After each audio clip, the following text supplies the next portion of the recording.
guys, it's me. Yes, it's on now, actually. You too?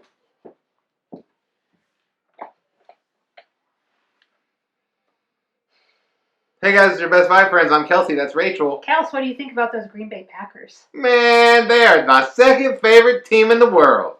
Pretty good. Besides America's team, the Dallas Cowboys, of course.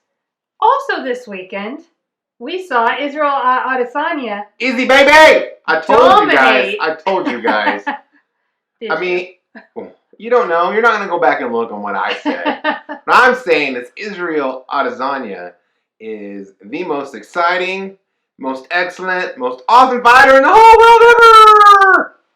I love watching somebody like when skill is put on display like that. Man, and that is clearly like Adesanya in less than 2 rounds showed that his skill was definitely not to be matched that night. No, and so he's done that. Yeah, it was an absurd display of skill. He was so much better than unbeaten top-ranked contender Paulo Costa. I was beating that Costa drum pretty hard from the moment the fight was signed. I thought this guy's the guy that's going to beat Adesanya. I rode that wave of emotion based mostly. I mean, he had made his case as the top contender, right? Undefeated. I just thought this guy had it all. He's going to go in there. He's going to just out-rough him. He's going to land harder strikes. He's going to overwhelm him with his physicality. No, he got pretty much just straight whooped. I mean, I've never been so. It was such a bad pick on my part. it was shockingly. I knew what happened this time. I'll tell you what happened this time. This time we got kind of close to the event, and I was like, starting to feel like, man, that was a bad pick. But I had already been beating that drum so loud. You know what I mean? I just let my own hubris carry me over the edge. And man, it wasn't even competitive, Rachel. It wasn't even competitive. No, he would have had to take more risk. So if you wanted to go in and be like, all this dangerous. Like strength and power. Then he was gonna, and it didn't look like he was quite ready to just let it all hang out like in the octagon with. Man, remember that video he made where he was like runners on you? Man, and Adesanya has not. Here's what I like and don't like about Adesanya. I kind of like how John Jones is the same way, man. John Jones will talk. No, you talk noise to him, he'll remember that. He'll use that to beat you, and then once he beats you, he'll verbally beat you for the rest of your life. You know what I mean? And like, I get it. I think that's part of what makes these guys, they're so competitive and like they can't really turn it off. Yeah. At the same time, what I'm saying is I guess I'm okay with that with those guys as long as it doesn't affect their inner joy in life. Well, let's talk about this. Adesanya seems to have a lot of inner joy, so maybe it's fine. Let's talk about this because you brought it up earlier. Whereas, like on the one hand, you have Adesanya, who does seem to have like a true and like genuine heart. It seems like he does care for like people around him. Yeah. On the flip side, he kind of like mounted him after. Yeah, like there's this kind of vulgarity, and I find myself being you're not a like, fan of vulgarity. No, I'm not. Like I found myself being man. I wish he was a little less vulgar. Like but that's what I want to talk about because sometimes I want to put forth that might keep someone like me, like you, from accepting, from letting Israel be Israel, and identifying him as an entire human being who has like purpose in this world. It would lead me. I might want to just write him off. Yeah. Dismiss him. Like, oh, that offends me, and it's not okay, right. And like I just pushed this person out of my life. Now I'm gonna make a correlation here. And I want you, viewers, I want you to stick with it. It might make you a little like on edge, but like I just want you to stick with it.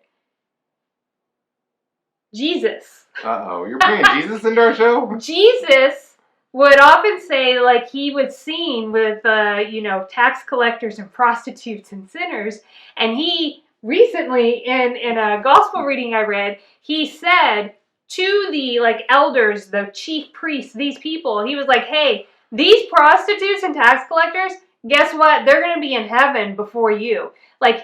Because they... That's a paraphrase. That's the Rachel edition. And then he was like, boom, and dropped the mic. But I just want to say, I feel like what he was saying was that they had the hearts, right? They had the inside, like, of their hearts, they were genuine, they were humble, like, whatever it is, that was the way. These other people, they were faking, they were pretending. So I might look at somebody like Israel Adesanya and be like, man, this vulgarity's really put me off, and I might get offensive, and I might just be tempted to just write him off, and then see somebody else who puts on like this thing that maybe is a little less authentic. Maybe they're not vulgar, but maybe their hearts are like kind of black. You know what I mean? Like their hearts are like dead and black, like, and they're not generous. They're not kind to people. They're not honest. They're not just genuine. Like, you know.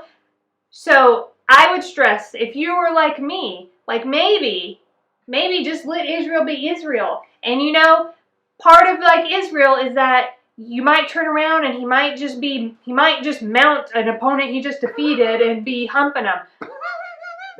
Like, that's Israel, but at the same time, you know, he's gonna be like, hey, you know, friend, why don't you go home first class and I'll ride and coach? Yeah, you know? And you were like, you didn't tell me you were gonna drop some. You were turning this into a Bible study, but that's your faith tradition. Yeah. Rachel's a Christian. I'm a Christian too. But that teaching in this case, in which that you're talking about it, would apply to anybody on how to live a more effective life, probably. Yeah. Being less judgmental and being like, I don't like that thing about you because of whatever reason, and being more acceptance. I would say, yeah, I agree. Israel Adesanya, this is authentically who he is. Like, he's not trying to hide some of the stuff that maybe other people don't like. Yeah. He's just being himself. You can see it in his eyes. And it doesn't mean he's not learning and growing. You know what I mean? I don't care about that. Yeah, right. I'm saying that you can see it in his eyes. He's got a good heart.